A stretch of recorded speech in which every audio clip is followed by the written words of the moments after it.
Oh, there they go again. I think I barely got them.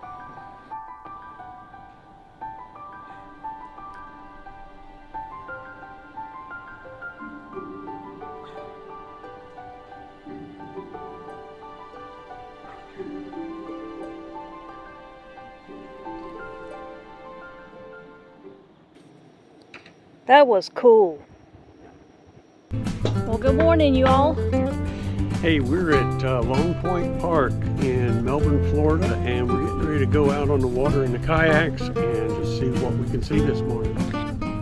Anyway, we're sitting out in the middle of the mangrove forest and the Indian River, and we're just enjoying the sights out here. There's not a whole lot of sights except for the fish and occasional birds. We did see a hawk a while ago and a blue heron, I believe it was. Yeah, a couple of blue herons, and of course seeing quite a few mullets jumping. Yeah. And just on the other side of the mangroves, behind me, is the Atlantic Ocean. Forget where we were.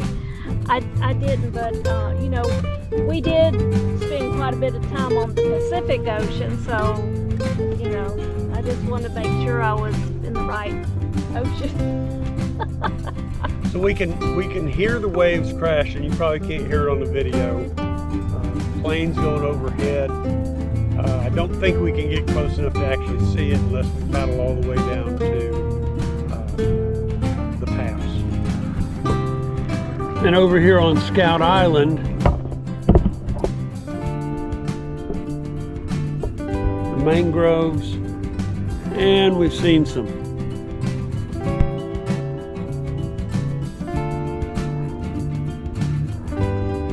ospreys landing up in the trees, and nice little beaches over here to get out and relax on. I can't believe you, man, making me move from my good fishing spot. Well, I'm just gonna go right back over here where I was.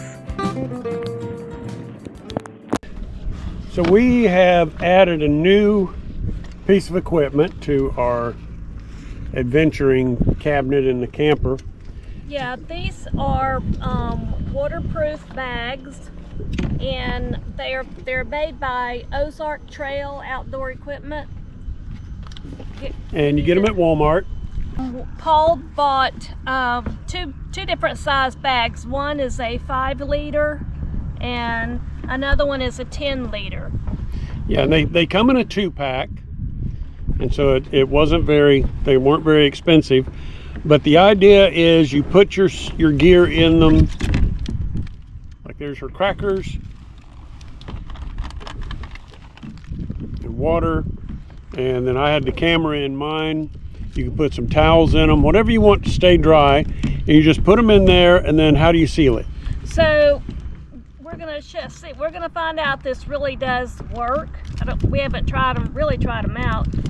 So we just put our stuff. This is an open package of crackers, and I don't mind losing them if they get wet for the first time. But you put it in here, and then you just roll it 2 or 3 times and bring it around, and it has these snap closures on it. Also has well, you can just hang this around something to keep it, but it also has a clip here that you can clip on to anything. So here we go. We're gonna dip this in the water all the way, and then we're gonna bring it out and see what happens. Well, the main thing is if it falls over, it's going to float because it's got air in it. Okay, well, let's see if it floats. Alrighty, well, there it floats. Okay, but the idea is, even if you have it packed so full that it sinks, your equipment shouldn't get wet.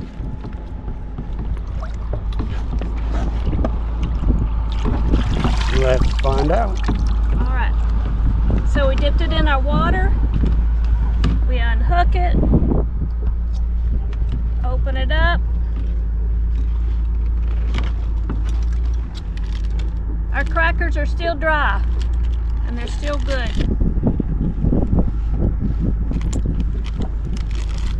So all kinds of different brands.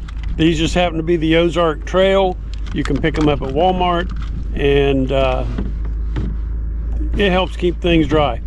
I got it mainly for if we go someplace and I have my truck keys, I can put those in it, my wallet.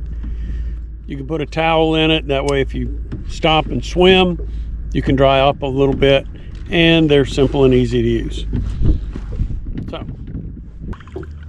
So on our left, or on our right, is the campground here at Long Point Park. And this bridge that we're coming up to is a walking or bicycle bridge that goes across to Scout Island. And we just paddled all the way around the riverside of Scout Island. And we thought we'd go on this side, the canal that goes between them. Now we're in a kayak, but we had to slow down because it says slow speed, minimum weight.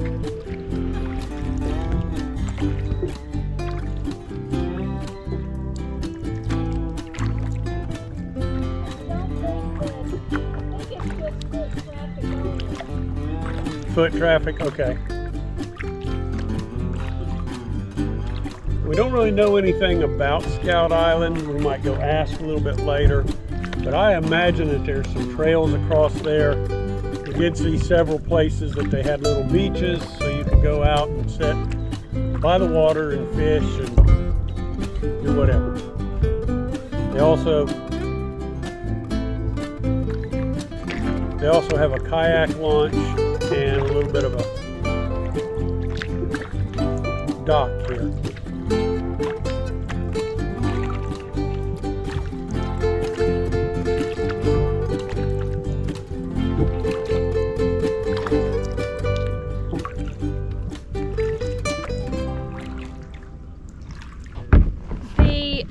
The bridge has a gate in front of it during the day and in the evening times, so it may not be accessible to the public, maybe just to scouting groups, and maybe that's why they call it Scout Island.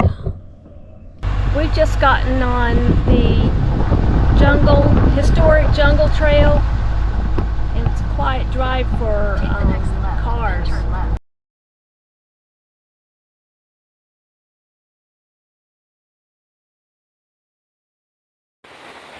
So this is the beginning of the boardwalk trail, and it's probably about 100 yards long, but as you can see, every other board has written on it, a National Wildlife Refuge. The latest one they added was the Everglades to Gulf Conservation Area, Florida, in 2024. We're at Pelican Island National Wildlife Refuge, and we're looking at a bunch of birds across there. Some of them are pelicans, some of them are spoon-billed birds, and a variety. There's just a variety of birds over there.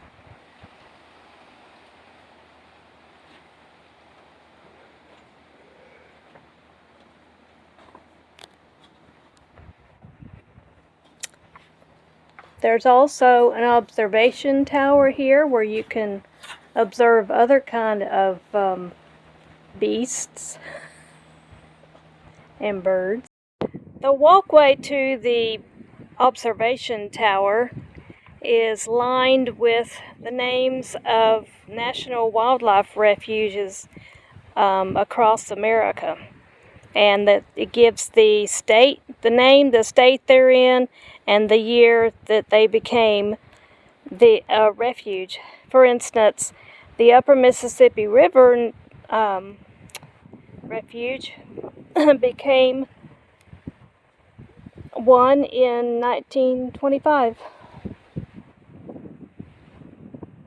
And we've been to that one. And the very first one was this one in 1903. The very first one was the one we're at now? Yeah, Pelican Island was the very first National Wildlife Refuge. It's 5.5 acres. Yep, and they told an interesting story about a gentleman named Mr. Kroger who tried to keep people off the island using a 10-gauge double-barrel shotgun.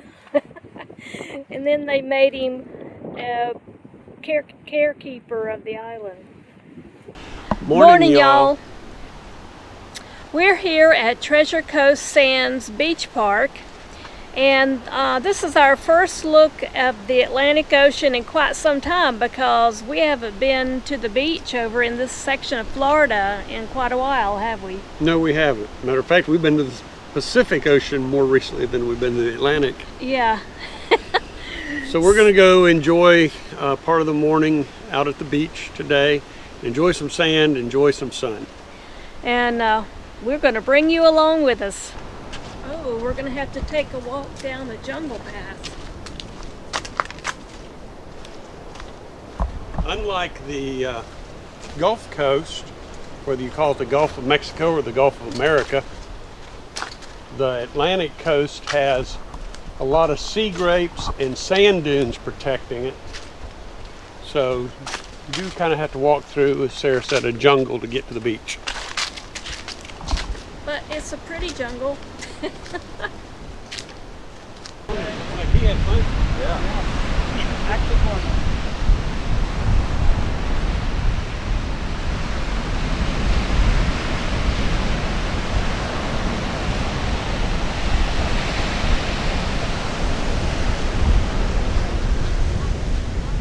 Looks like we have our choice of places. How far down you want to go?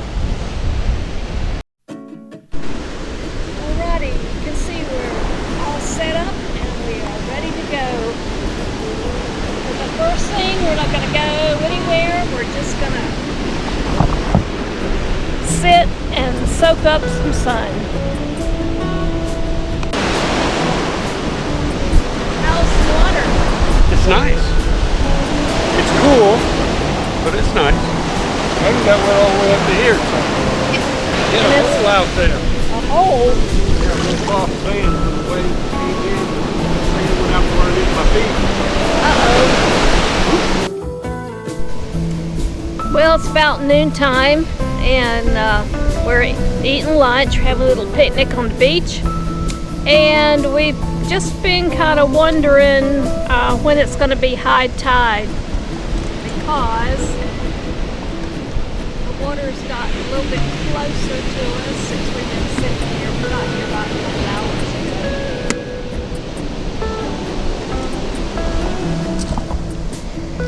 But I think we have maybe at least another hour or so in this location before the tide will reach us.